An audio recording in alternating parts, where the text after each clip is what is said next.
Hai, Assalamualaikum. Selamat petang semua. Selamat menonton semula FCBM TV di YouTube channel. This is kita punya third series yang akan membincangkan topik recently pasal Barcelona kalah lagi masa final Copa del Rey recently dengan Valencia 2-1. So jadi topik kita untuk this TV series kita akan membincangkan pasal Copa del Rey. Dan juga anda semua jangan lupa hashtag FCBM TV, FCB Malaysia, hashtag Sembang Kuat dan juga hashtag Sembang Barca ya. Alright, so jadi topik hari ni Kugaa, Felix, kita mengalami lagi kekalahan final Copa del Rey. So which is ada netizen yang cakap Barcelona terlampau confident boleh kalahkan Valencia untuk final. Ada yang cakap okay, they deserve to lose. Some of them opinion bagi tahu yang Barcelona should kalah so that dia boleh kick out Valverde daripada his position right now yang tak ada buat improvement dekat Barcelona punya team. Adakah you all menjangkakan this will be final for Barcelona Copa del Rey? Menjangkakan game yang fight, final yang fight. Tapi bila tengok first half, starting 2 minutes of the first half dengan line up yang confusing macam tu, dah nampak dah sebenarnya. Tapi being a Barca fan, hopeful lah. Sebelum line up, hopeful. Tengok line up, dah ada perasaan dekat situ. Tapi so, macam as a Copa del Rey final, I tengok dia punya Barcelona punya first line up more or less lebih kurang macam mana dia put line up untuk Champions League. Tak, bagi aku Valverde dia ada idea dia, tapi line up yang dia letak untuk final ni is what fans nak. Apa fans Barcelona nak? Fans Barcelona nak apa? Nak tiki taka kan. So obvious choice untuk tiki taka is Arthur. Dia bench Vidal yang memang perform selama ni, dia letak Arthur. Konon-kononnya sebab semua orang nak tiki taka, nak possession, all sort of thing. Dia boleh letak Malcolm. And Malcolm is, kita bincang dengan Felix itu, Malcolm is one of the threat lah kan. Betul. Tapi tak, dia letak Sergi Roberto sebab nak tiki taka. Sergi Roberto is more suitable to tiki taka rather than Malcolm. Tapi throughout the game highlight saya tengok Roberto di position wing belah kanan. So saya nampak mungkin kurang sharp dekat situ lah. Saya nak share wife saya tengok itu. Dia first time tengok game Barca sebenarnya. first time tengok game Barca. Dia yang first time pun dia boleh tahu kenapa tak masuk Malcolm awal-awal ni. Kan? Dia yang first time pun boleh tahu. Valverde 2 tahun tak tahu. Saya macam saya cakap baik lah, you should be the coach. Actually Valverde should know better than her actually kan, tapi now dia yang bagi tahu Malcolm should be in that position rather than Sergio Roberto. Dari segi Valverde punya tactical, they see means dekat situ supposed to be the right person should be in there is Malcolm. Maksudnya on the first start, bukannya second half baru dia masukkan. Sebab bila dia masukkan second half, the momentum so nak catch up balik is a bit hard dekat situ dan juga Valencia playing for win at that night. Betul tak? So what do you think, Felix? Kalau nak jangka kan, you know my answer lah. Okay, as we know, last few series memang you cakap you aim Barcelona untuk kalah because you want that hashtag Valverde outs become reality. So how do you feel right now? Going back to your question lah, jangkaan. Basically, it's what I expected because from the get-go, macam Kugaa cakap, lineup was a mistake. To add to that, the lack of intensity, the lack of energy, and the slow movement for the players. And then does this remind you of the Liverpool game?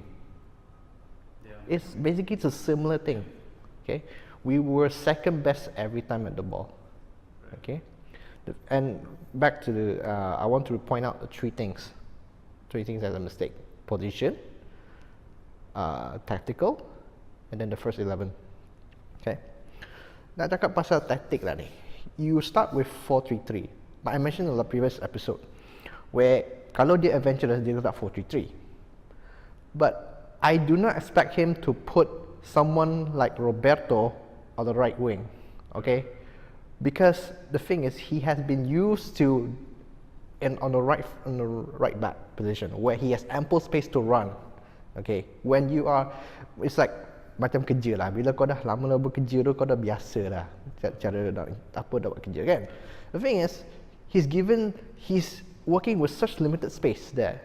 Tadi kau tengok lah, aku tengok balik yang game Valencia tu, first goal, Semedo did not mark Gaya. Roberto yang mark Gaya tu. So I was like, why is Semedo on? So Semedo was not marking him. Semedo is watching the ball. Roberto's chasing Gaya, and that led to the first goal. Okay, and then another thing is, the thing is, I'm very I kind of do not agree with what Kugaa mentioned about tiki-taka lah. The thing is, I expect like a way more adventurous lineup from Day, and that we got lah. But then not the way I expected lah. I mean, in my heart, I definitely want Barca to lose lah. That's memang tak disangsikan lagi ya. Cuma, it's like at least you try lah, Day, because this is do or die for you, man. It's about your future. Okay, the thing is, you put that kind of lineup, you put Arthur, which I think just recover from injury, Semedo as well, because in previous match, I mean before this lah, selalunya kalau player injured, dia kan letak kat bench tu, kan, let them recuperate first. But then again, you put Arthur and Semedo right into the first 11. So I was like 4-3-3. Okay, fine. The thing is, you don't have Suarez, center forward. You put Messi as a false 9, which he has not been utilized in that position for quite a while. So the way that Pep set up false 9 untuk Messi different dengan Valverde lah. So you can see the way he set up is just the same like Liverpool. Messi bringing the ball, dropping deep, and then he carries the ball. If you notice the first half, siapa yang bawa bola dekat padang, dekat kawasan 13-yard box tu? It's Messi. Not counting the Rakitic header yang miss lah. And then moving the second half, okay, I think he made the right decision. You take out Semedo. I think he took out someone else. I can't remember. Dia letak Vidal dengan Malcolm. Okay, now we see a different change. Now I'm seeing, okay, four at the back, 1 pivot, 4 midfield, and Messi in front. That looked way more convincing. If you want to control the game and also attack at the same time, you use that formation. Sebab Valencia, dia tahu apa kelemahan Barca tau. You compact the midfield as hard as possible, make life difficult for Busquets, especially. Now when you have 4 men in front of Busquets, it makes life difficult. And that's what happened second half. And kau tengoklah second half tu, apa yang jadi? Valencia basically reduce the shot from outside the box. Yang shot dari Guedes ke siapa, yang opportunity to final whistle, dia shoot dari luar. Even though one-on-one dengan Citizen.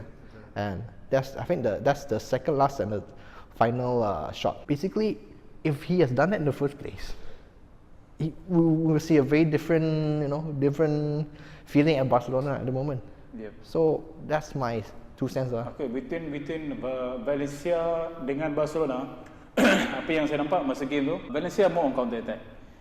Okay, so means once they have their counter attack, they're not losing the ball, they're passing very accurately, and then they through ball, then they said the striker akan dapat bola tu, dan untuk shot on goals.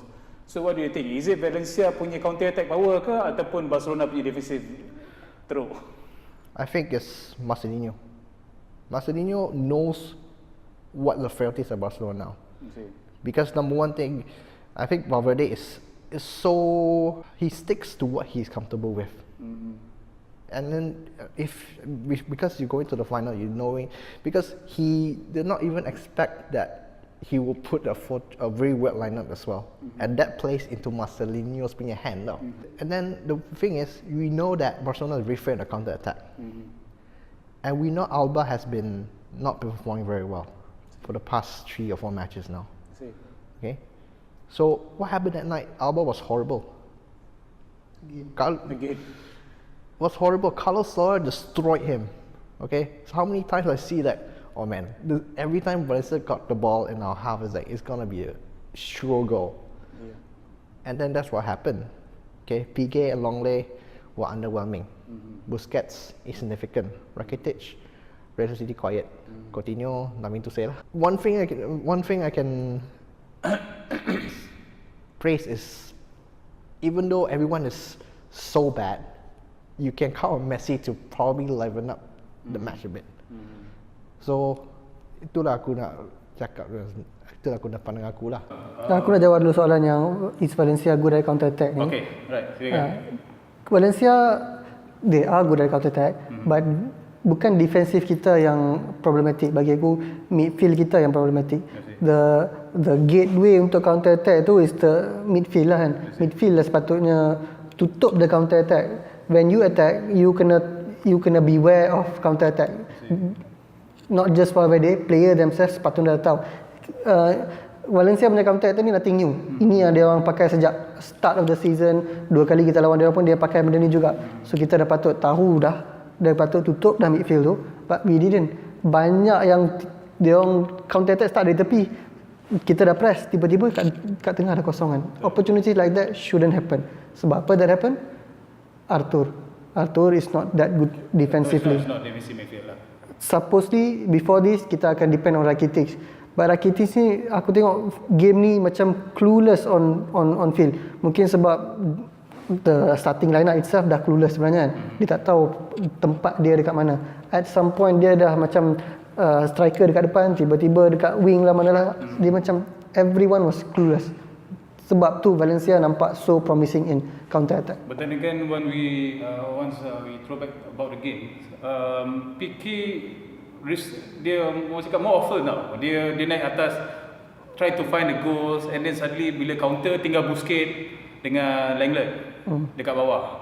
And so is it some tactical yang Valverde atau aku rasa PK going up ni satu-satunya plan B yang Barca ada sejak dulu lagi kan. Bila kalau kita desperation, Barca tak ada plan B, okay, let's throw PK dekat depan, let's see what happen. Normally nothing happens lah kan. Almost something happen. Yeah, almost. Because throughout dalam team tu, I think the highest reach person is PK lah, dia paling tinggi. So more chances, it means kalau katakan bola cross ke ataupun daripada corner kick, high chance untuk dia dapat bola ada PK lah. So that's why aku rasa some point in 70 minit lepas tu Barca dah start switch main cross lah kan. Aku rasa at some point Messi dengan Malcolm dah bertukar for a brief period datang, dia orang dah main cross dah tu. So plan B tu adalah cuma nak execute plan B tu, tak ada orang nak execute to a goal lah. Alright. So Kugaa, what do you think Copa del Rey final? Is it something yang sangat penting untuk Barcelona menang Copa del Rey final? Actually tak. Bila for me yang penting is actually La Liga first, Champions League, then the last one is Copa del Rey lah. So Copa del Rey kali ini penting sebab we were humiliated dekat Champions League. So this is some sort of redemption lah. But when you redemption also you lose, then nothing you can redeem anymore. Speechless lah. So but you think Felix, of course Copa del Rey is nothing. Tapi bagi aku lah, speaking of perspective of the club, it doesn't matter that much because you won the league and you can end the season with your heads held high. So in their perspective, from their perspective, they achieved the goal. Okay, the first goal is definitely the league, second Champions League as Kugaa mentioned, third is Copa. So from a fan's perspective, some fans, for them they want to see another double. But then again, you get what you get from this game. I mean, from a board perspective, okay, I've already did the job. From a man's perspective, disappointed, but we had to give and take for this. We want to lose because, not to say we want to lose, we want to see the team lose because we want him out. We want to win because we are Barcelona. This is what we do. So tu pandangan aku lah. Lagi satu, kalau kita tengok zaman dulu-dulu lah kan, Copa del Rey was not important. Barca tak masuk final Copa del Rey, zaman Ronaldinho pun tak masuk final Copa del Rey, and no one cared lah. Dan sampai zaman Pep, kita menang treble, barulah orang macam menang treble. So orang yang nak menang Copa del Rey ni is because they want treble, they want double and so on. But actually this cup is just apa term dia, apa cup? Mickey Mouse Cup. So selepas hari tu kita dah pergi, kita dah buat match view sekali dekat Sunway, dan kita bergabung sekali dengan fans Valencia Malaysia, dan kita sempat ambil few comments daripada fans Valencia Malaysia. Oh, tersasul lah sikit. So by the way, boleh saksikan, tengok video apa komen fans Valencia Malaysia.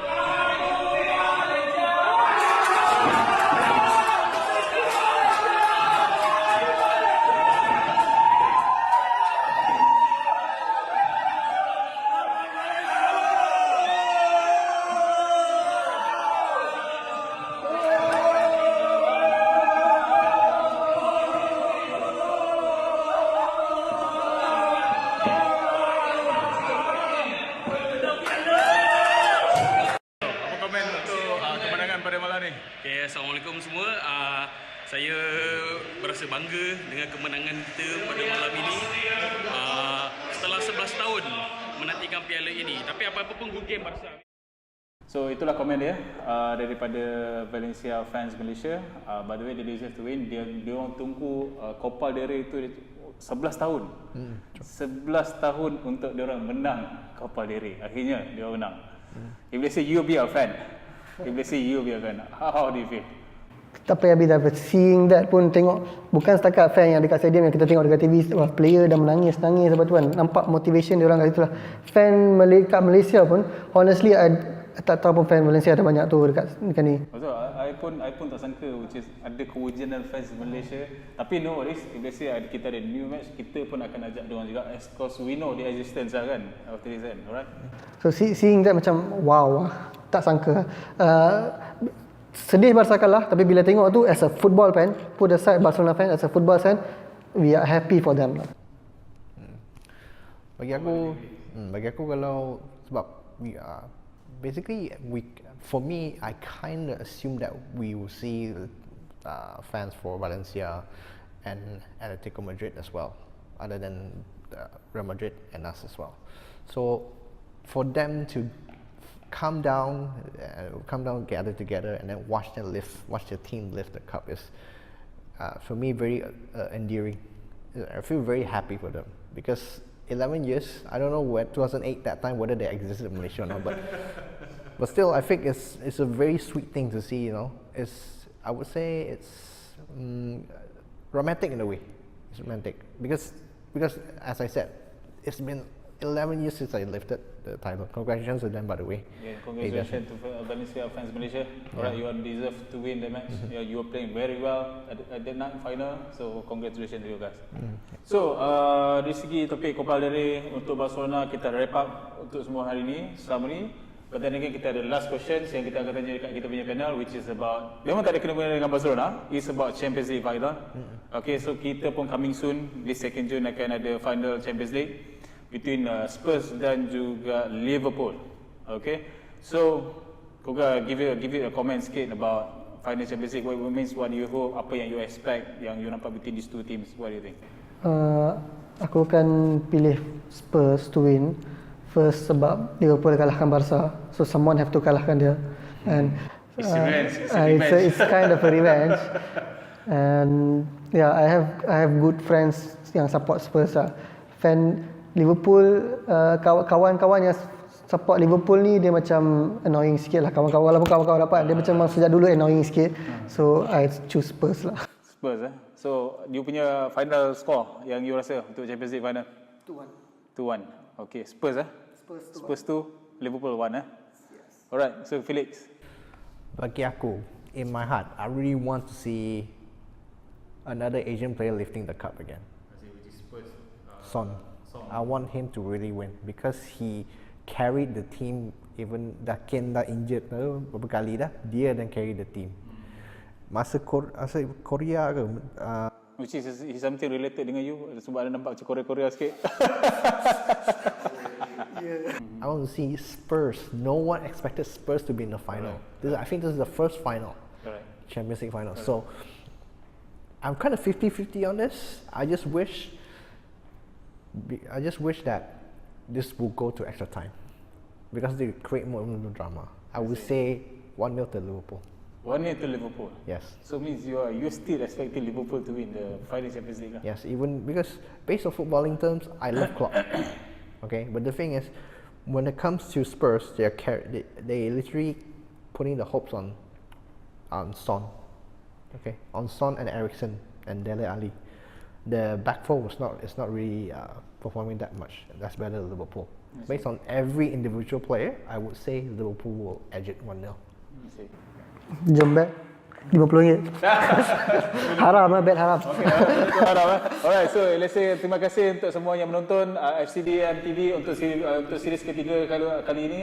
Dan kita dah bincangkan sikit pasal Copa del Rey basically tadi, and then about Barcelona, future for kita punya manager dan juga coming players yang akan masuk dengan tim Barcelona, dan juga final Champions League. So harap anda semua jangan lupa saksikan Champions League final 2nd June nanti. So apa yang anda nak komen tentang apa yang kita punya TV series punya ni, so anda boleh letakkan komen anda dekat bawah. Dan mungkin mana tahu salah satu komen anda yang tertulis dekat situ yang kita akan ambil untuk kita bacakan next TV series nanti. So untuk tak nak miss out anything yang kita post untuk FCB TV, anda jangan lupa subscribe kita punya channel FCBM TV dekat YouTube dan juga anda boleh share. Okay, so nanti kita akan buat contest sikit untuk engagement dengan all the audience. So if let's say siapa paling banyak share dan juga likes, kita akan ada something special yang kita offer dekat you all. Jadi jangan lupa subscribe, komen dan juga share kita punya page. Thank you so much Kugaa dan juga Felix. So kita akan shoot nanti for our next series which is after Sim Basic nanti. Jangan lupa menantikan kami dan terima kasih banyak. Assalamualaikum, salam sejahtera, selamat malam. Bye bye daripada FCBM TV.